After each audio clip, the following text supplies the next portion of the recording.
crois que c'est un chemin qu'on a tous et toute la vie durant à parcourir pour consentir à cette réalité qui est ontologique, qui fait partie de notre personne, c'est que la fragilité fait partie de notre vie.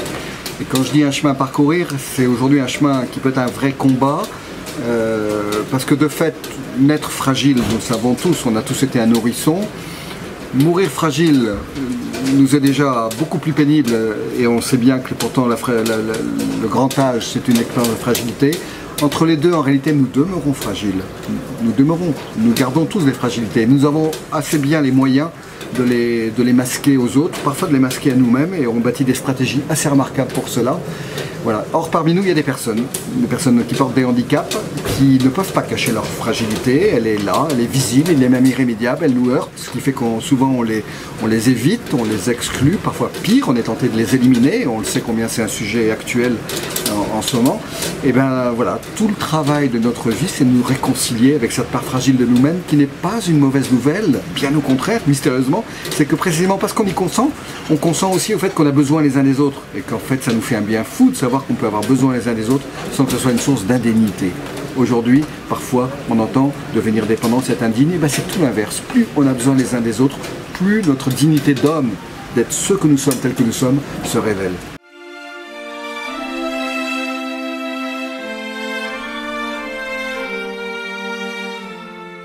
Je suis pas sûr qu'on s'habitue complètement, enfin en tout cas moi je peux dire, bien que ça fasse 40 ans et même plus que je côtoie tous les jours des personnes handicapées, qu'il y a toujours des personnes, ou certaines d'entre elles, ou des formes de handicap qui m'indisposent, et que sans doute, si elles m'indisposent, c'est qu'elles touchent quelque chose de moi que je ne connais pas encore, et qui fait que cette image de moi que révèle ces personnes me fait avoir envie de l'éviter. Par contre, je sais que en dépassant ces préjugés ou ces difficultés, je fais toujours l'expérience de grandir. C'est-à-dire que, du coup, l'invitation que je fais toujours à tout un chacun, c'est n'ayons pas peur de nos peurs. C'est normal qu'on ait peur du handicap. Encore une fois, qui a envie parmi nous d'être handicapé ou d'avoir un enfant handicapé? Donc c'est normal. La question, c'est de ne pas être prisonnier de la peur et d'oser, aller à l'encontre de ces préjugés qu'on peut avoir pour oser la rencontre. Et cette rencontre nous fera toujours grandir. Toujours. Hein, je ne connais pas d'expérience négative de ce point de vue-là. Voilà. Encore que je pourrais mettre quelques réserves, c'est quand les familles sont abandonnées, ce qui est parfois et même trop souvent encore le cas, où là effectivement le handicap peut devenir désintégrant. Mais sinon, c'est une expérience d'enrichissement.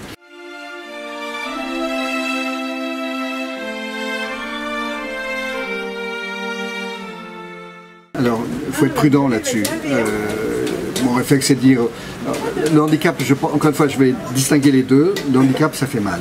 C'est un mal, avant tout. C'est violent. Quand ça rentre dans une vie, c'est violent. Donc ne disons pas que c'est bien. Par contre, la personne handicapée est toujours une personne, d'abord une personne avant tout, en réalité. Et d'une certaine manière, son handicap la fait révéler ce qu'est la personne en soi, ce qu'est la dignité en soi, cette dimension d'être qui est là et qui fait toujours grandir dès lors qu'on accepte de rencontrer cette personne. Pas vraiment, je peux dire toujours, hein, et j'en ai des exemples, c'est pas des idées, c'est des exemples que j'ai dans ma propre vie à moi ou des exemples dont je suis témoin tous les jours. Mais encore une fois, ce mystère de la croissance, alors même qu'on rencontre quelqu'un qui semble manquant, il passe par cet esprit de bienveillance et d'accueil inconditionnel qui est nécessaire dans notre société et qui pourtant n'est vraiment pas notre culture de tous les jours ici. On a toujours besoin de prouver quelque chose ici.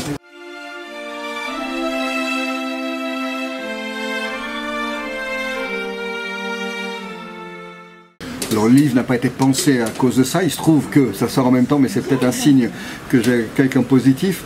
Et moi j'étais touché dans ces débats bioéthiques où on fait manifestement des pas supplémentaires vers le génisme, vers des choses comme ça, que les moments d'humanité, dans l'hémicycle ou dans les commissions, ont été des moments où des papas notamment, en l'occurrence un médecin et un papa, ont pu témoigner de leur expérience de papa, qui de médecin de personnes handicapées, et le faire avec une émotion profonde pour constater qu'effectivement les pas qu'on s'apprête à faire et qu'on appelle des avancées peuvent devenir au contraire des régressions, à tel point que l'un et l'autre on peut dire mais quel monde on veut demain quoi, alors même que mes enfants sourds pour l'un ou ces enfants trisomiques, ces adultes trisomiques que j'accompagne pour l'autre, révèle toute mon humanité, toute notre humanité commune.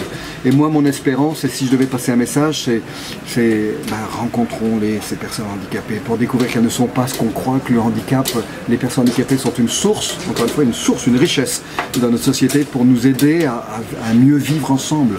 À mieux vivre ensemble, c'est ça qui est mystérieux. Hein. On est une société qui s'épuise dans une logique de normalité, de performance, d'efficacité, de compétition. Et les personnes handicapées qui échappent à ces dimensions-là, elles nous invitent à une logique de communion, de rencontre, d'amitié qui nous rend heureux. C'est ça qui nous rend heureux, et pas le reste. C'est pas d'avoir toujours plus, c'est d'être mieux ensemble.